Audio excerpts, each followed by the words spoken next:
Howdy, y'all. Welcome to HazeandBarrelCraftworks here on the Haze and Barrel Homestead and our humble whiskey room. I'm the alchemist. Technical difficulties, y'all. That's what my beautiful bride and I ran into last night. For some reason, things did not upload for us. So we had to start over. So you'll get our video a day late. So thanks for bearing with us. And thanks for tuning in tonight. How do you follow up from a week where you're looking for a budget bourbon?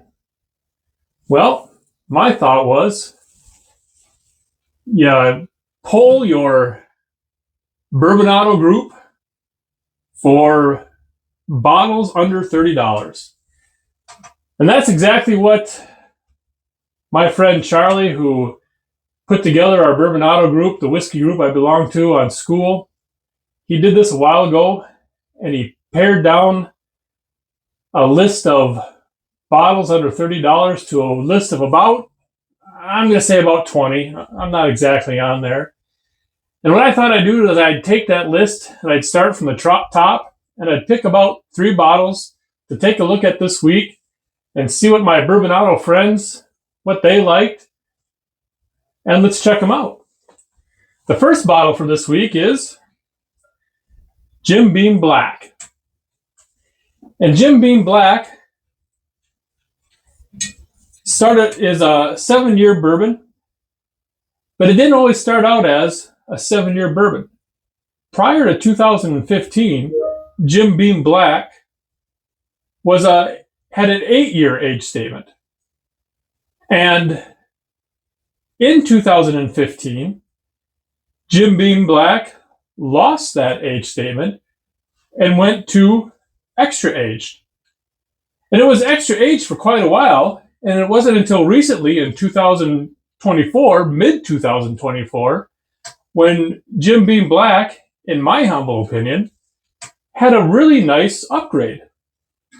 It got this nice new bottle, and also what I think is a really nice looking label.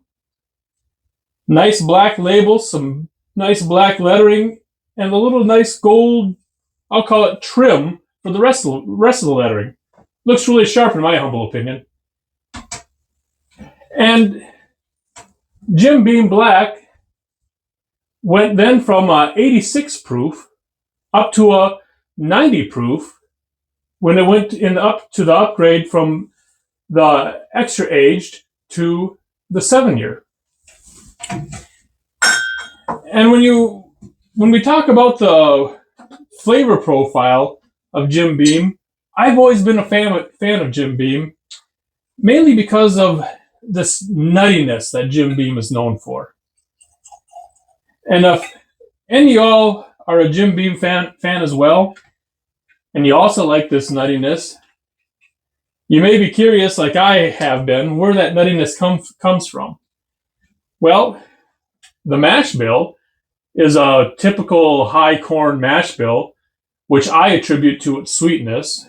The mash bill is speculated to be anywhere from 75 to 77% corn and about 13% rye, and then the balance of that is malted barley.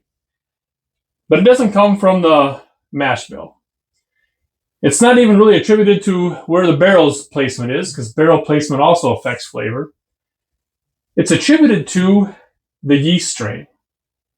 Jim Beam has its own proprietary family yeast strain and has for years. And the story goes that James B. Beam actually took a jug of this proprietary yeast strain home with him every night, just in case something happened to the distillery. So he always had that proprietary blend, so he can always come up with this delicious Jim Beam whiskey.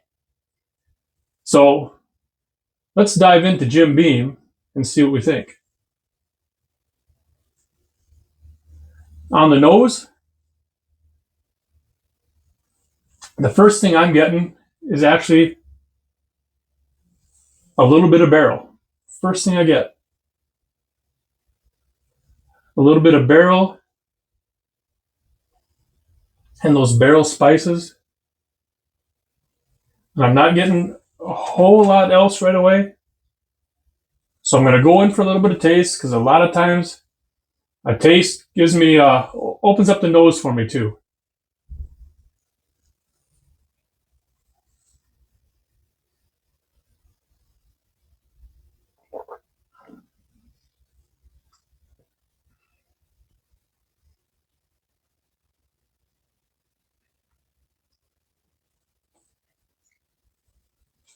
Okay, now on the palate,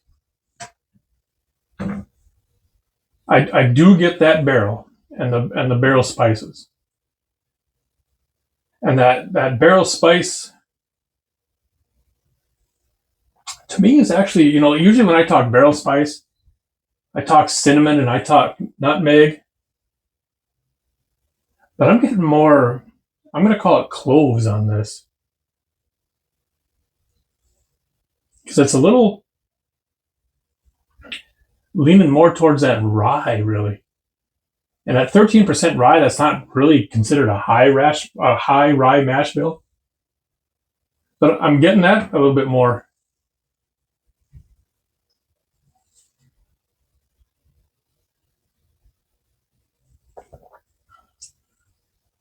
And it's got a nice sweetness to it.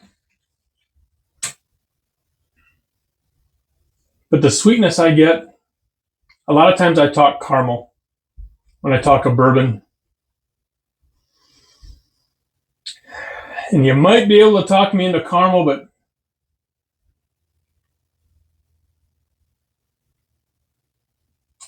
on the beginning, I was going to say it's a little bit brown sugary, but then as it crosses the back of my palate, then it turns a little bit more like a caramel. So in the beginning, a little bit of brown sugar, like if you're melting brown sugar on the stove, really nice. But then in the finish, on the back of the palate, turns a little bit more caramel with that oak. It's quite nice. And now the nose is opening up. And the nose is more of that brown sugar to me.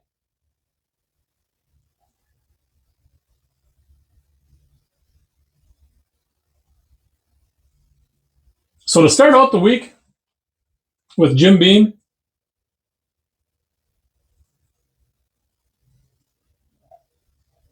it's really not too bad of a way to start out the week for our under $30 bottles from my friends at Bourbon Auto. I'll keep Jim Beam 7 on my shelf. So as you all know, I love to have you all coming back around, checking us out. So please take it easy. Don't drink and drive. Cheers.